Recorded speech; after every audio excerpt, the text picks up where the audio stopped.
Good morning. I am so glad to be here and to be with all of you. This is, for many across the country, officially known as the last week of business travel.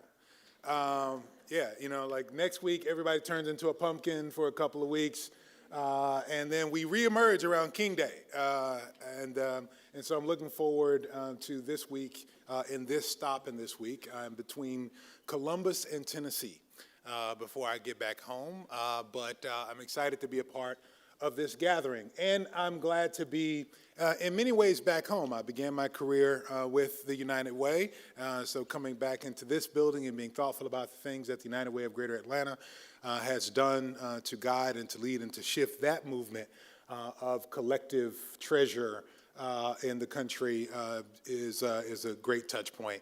And I'm excited to be, of course, with the Economic Security Project, our partners in this work for the child tax credit, for the expanded child tax credit work of the pandemic era, and of course in the automatic benefit for children kind of coalition and campaign. What I really wanted to do for the few minutes I have, and I was clear to check in, like preachers, we got to ask, like, what's the time like? And I was told 15 minutes, but nobody's going to get mad if you go a little bit over. I didn't ask what a little bit meant because I wanted to have a little cushion there. And I'm not asking right now, Adam. I'm not asking. I'm just saying. But what I really do want to talk about is I want to ground a little bit in why I have a sense that we're here. There's some good meeting planning that happened in Atlanta, made sense, and there was some getting it in before we all stopped business travel that made it make sense. And there's some people with the state priorities group who are already going to be here, and that made it make sense. Our partners over the Center for Budget and Policy Priorities, we greatly appreciate as well. But I think there's something else going on in the country, in the universe, on the ground, and among that sphere of influence that is just above us. And I'm not talking about politicians, I'm not talking about powerful people, I'm not talking about money, I'm talking about something transcendent that is going on that calls us into this moral moment and seeks to smile upon the work that you are doing all across the country. And so they asked me for a title, so the title of this is Automatic Benefit for Children, but I really want to dig into this idea of this Kingian principle, this Kingian hope for economic justice. And I'll do so in the context of some of the work we do at CDF, but I also commit that this is not a commercial. There are a few things that I think happen at the end of the year that are appropriate for us to do together as partners across the country for a transformed vision of the economy. Hold on to that for a second. As partners in work and campaigns that are operating in states and communities and localities, also at a federal level, things that seek to bubble up to mean a thing that hasn't been 15 minutes yet. To mean a thing in our collective consciousness. It's important for us at the end of a year to begin to engage in some reflection. Reflection has been part of the journey this year at the Children's Defense Fund as we honor 50 years since our founding as a project of the Washington Research Project. Our founding in 1973 as what Marian Wright Edelman, our founder, who was the policy director for the Poor People's Campaign with Dr. King, she calls us the grandchild of the Poor People's Campaign. Recognizing that we've been pursuing for 50 years much of the same agenda that she carried around in her little briefcase or that she held in her DC apartment, which was the official address, the registered address for Resurrection City as an entity. What we've been engaging in this year is a moment of Sankofa. Sankofa. Of the Tweed language that reminds us in the emblem and the symbol of a little bird whose body is facing forward, whose head is facing backward, with an egg in its beak. Sankofa, which means go back and fetch it. Sankofa, a reminder that you cannot progress forward if you do not recall the essence of the things that brought you to the moment where you are now. And I think it's appropriate for us at the end of the year, as we celebrate campaigns and as we consider our strategies, to be engaged in a moment of Sankofa. Let us consider from which we have come. And I want to do this. I want to engage in this moment of Sankofa, recognizing this is your last business trip and you will reemerge into meetings somewhere around King Day as a projective corrective into the conversations people are going to have about America's greatest prophet who found home in this place where you gather. Between now and that gathering in January, whether it's outside in the cold with a parade led by leaders, or whether it's in a strategy session appropriately so, or whether it's in some church where you listen to a preacher in a dark suit, a white shirt, a tie, and having a 15-minute speech, opine about a dream, I want to engage in a preemptive corrective with a reminder with what King was fighting for as he came to his demise. And I want to do it with the organizers here because some of this stuff may sound familiar. Can we engage in a moment of Sankofa? If we can engage and look at it on the real and tell the story the way King told it, and then in bringing together the corrective of history from Taylor Branch, then we'll say that King in that final year found himself deeply dejected because his calls for a radical redistribution of economic and political power in the country, his calls to shift to a conversation about universal basic income, his calls to connect poverty in America and the situation and images that he saw of poor children in the northeastern parts of America, in Newark, in New Jersey, from his last visit with the SCLC just before he gave his last sermon on March 31st, 1968 in Washington, D.C. He saw images of what he called welfare mothers, pointing to holes in the walls where the rats and the roaches came through. He heard stories of them talking about needing to stay awake to keep the rats from biting on the children overnight. And in a country that did not want to hear his last message over the courses of that year, and those who were even more agitated by his articulation in the Beyond Vietnam speech, he found himself increasingly taking incoming and falling himself into depression to the point where he could not appropriately cast forth a vision for the next leg of the movement. So much so that on May 31st, 1967, he gathered with the leaders of the Southern Christian Leadership Conference here in Atlanta at Ebenezer Baptist Church, and he did what black preachers sometimes do when he was called to articulate a vision for the next phase of the movement. He flunked. I'm sorry, that's preacher's language. When you give all your best to a homiletic and hermeneutical interpretation, you pour out yourself before the people and nobody seems to give it. That's when we call flunk showing up. Flunk showed up on May 31st in Atlanta, and the meeting devolved into arguments over strategy and assessments of the political landscape, and people falling into the pragmatic over the visionary, and people falling into strategy about what should work and what could work, and people not being as clear and sharp in their politic, and other people having assessment of the politic of the people who weren't quite as sharp. Anybody been to a meeting like this with organizers? And as he fought in a campaign against those giant triplets of racism and militarism and extreme materialism, we like to say poverty, it keeps us from the critique on our consumeristic middle classness. He said extreme materialism. The meeting devolved, he was dejected, and the campaign was left without a vision for the next leg. Until this other thing that happened that he left out of his autobiography, but Taylor Branch tells the story of. Taylor Branch, in his trilogy on history of America in the King years, tells the story of this failed meeting at Ebenezer, but then this convening in Virginia, where he learned, King said, he had to look outside of SCLC, gather in conversation with other movement leaders outside of his core infrastructure, and listen to the voices of others. In this meeting, famously, was Joan Baez, one young lawyer by the name of Marion Wright. Other SCLC leaders all gathered together to try to figure out what would be the next leg of this movement. There's something there we shouldn't miss. That movements must learn from movements as much as oppressions learn from oppressions. That progressives must learn from progressives as much as those who seek to conserve, as their moniker, learn from one another.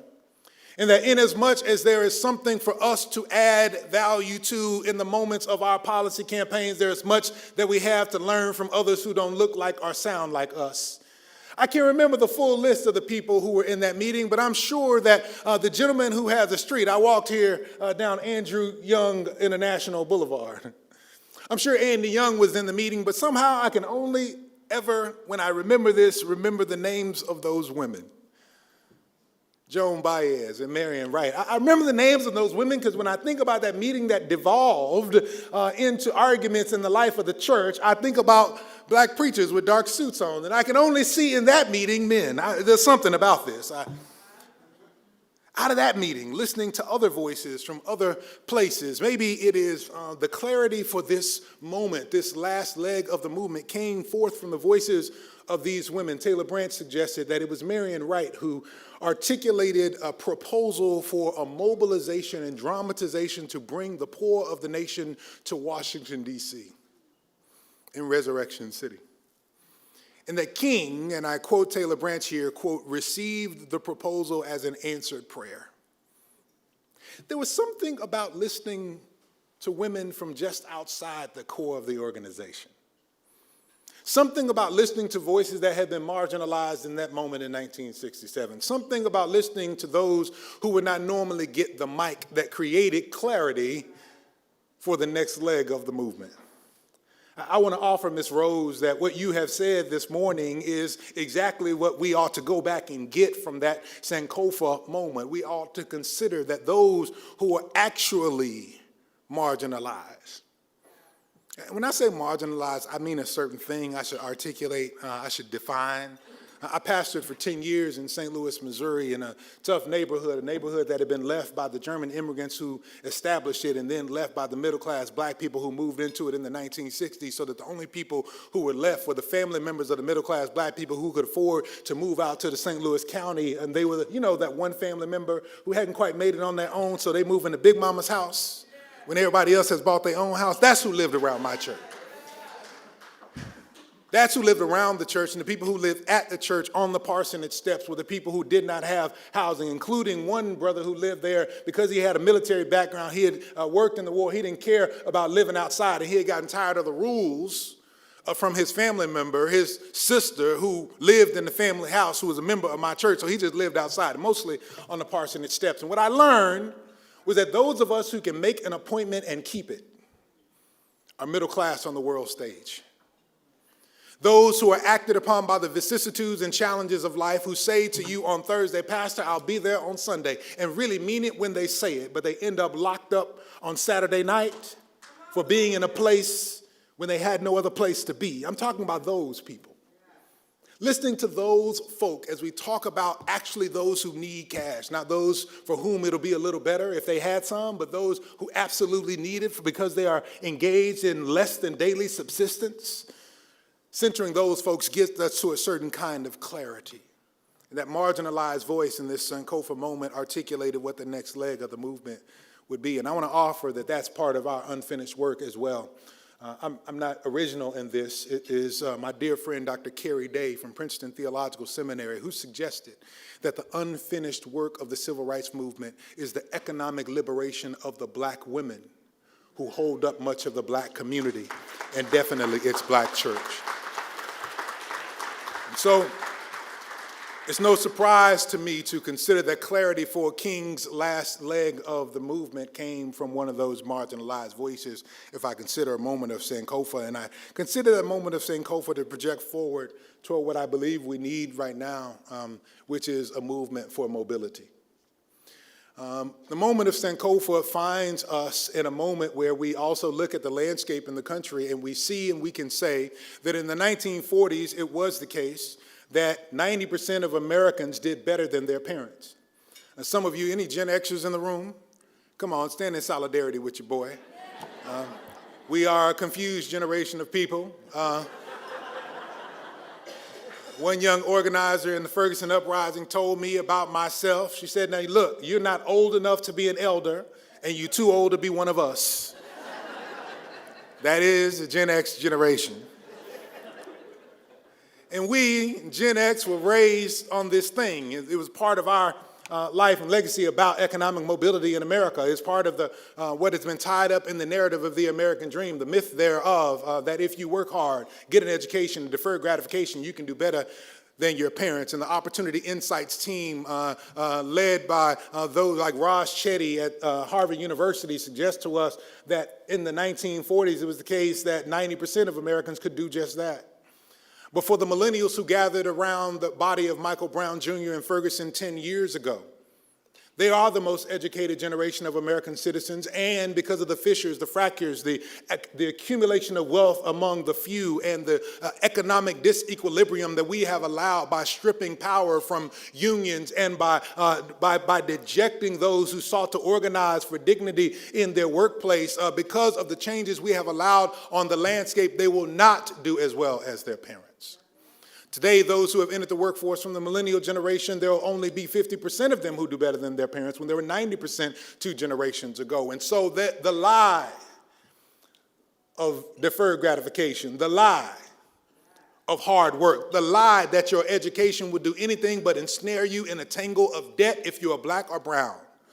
The lie has broken down in the idea of the American dream, and now we need not new policies, rather we need a movement for mobility that restores the concept that I can do better than mama, big mama, and abuelita if I work hard, and that takes more than me getting an education. It takes changing the circumstances by shifting the systems and making new structures that will actually allow for my children to advance. We need a movement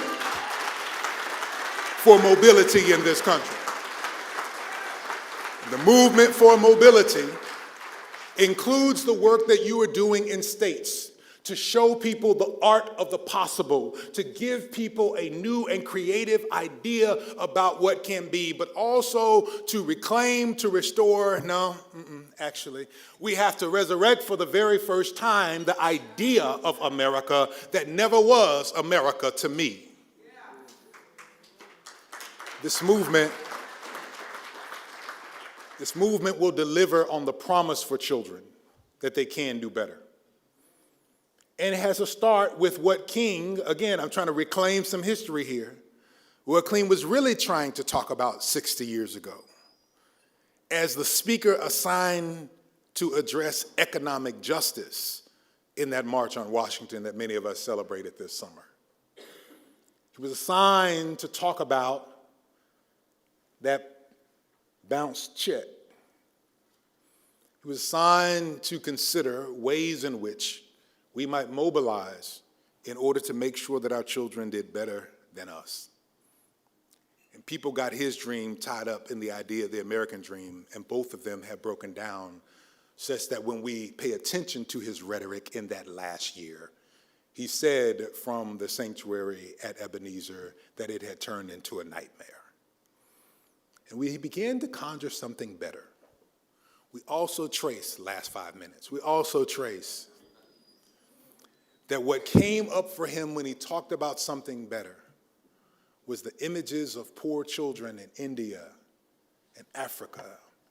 His internationalist perspective caused him to conjure and connect what he saw in Newark, New Jersey, to what was going on across the globe. And when we look across the globe, we can also see some solutions.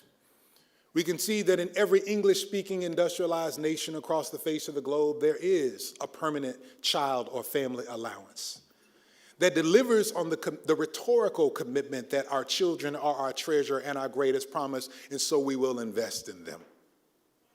They have more than a one-year demonstration project like we had in 2021. That proved 2 things. Number one, proved the theory of the case that we've been making all along, that when you give cash to families, they will use it to make sure they meet the bills that come on a monthly basis, not annually when the tax return comes.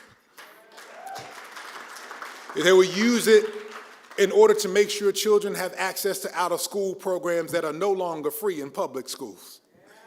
They will use it to make sure that parents actually have choices, particularly the women in the family have choices about whether they would deal with the indignities of the workplace or whether they will care for the connection and the attachment that they desire with their children.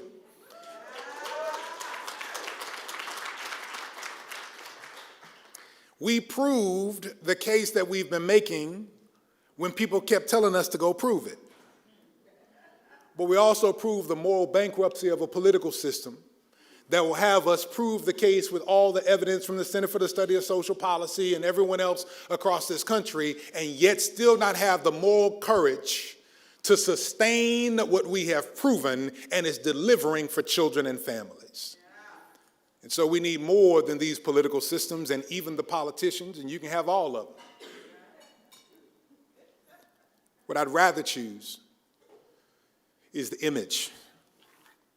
I'd rather choose the image that helps to reset my moral imagination. I need these moments of Sankofa, and I need a movement for mobility, but what I really need is a conjuring of the moral imagination. These movements will have disappointments. We'll have meetings that break down over strategy. We'll have strategies that will not work. We'll have leaders who don't want to listen to those who are most impacted and affected. We'll prove stuff that people told us to prove for 20 years, and then they'll turn their political backs and do something else until we force them to do it. We're going to have all of that in these movements.